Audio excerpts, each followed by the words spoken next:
আমরা পাঁচজনের একটি প্রতিনিধি দল গতকাল শ্রীনগরে এসেছি। শ্রী ডেরেক ওব্রায়েন, মমতা বালা ঠাকুর, শ্রীমতী সাগরিকা ঘোষ এমপি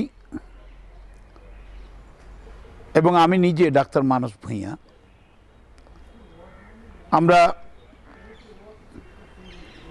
সম্মানীয় মুখ্যমন্ত্রী ওমর আবদুল্লাহ সাহেবের সঙ্গে প্রায় 90 মিনিট পরিস্থিতি নিয়ে পর্যালোচনা আলোচনা করেছি। এখানে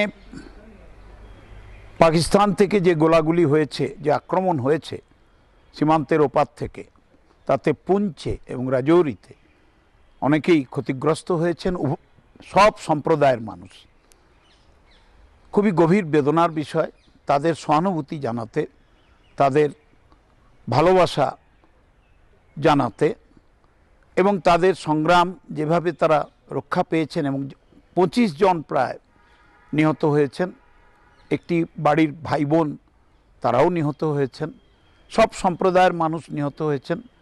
আমরা আজকে পুঞ্চে যাব, আগামীকাল রাজৌরি যাব এবং জম্মু কাশ্মীরের যে যুক্তরাষ্ট্রীয় কাঠামোতে মুখ্যমন্ত্রীর কাজ করার যে অধিকার, সেই বিষয়ে সবাইয়ের পর্যালোচনা করা উচিত এবং এই রাজ্যে সঠিকভাবে মানুষের কাছে সরকারের কাজকর্ম যেভাবে দরকার সেভাবেই করা উচিত।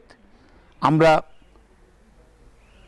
আমাদের সার্বিক সহানুভূতি, ভালোবাসা, শ্রদ্ধা তাদের নিবেদন করব।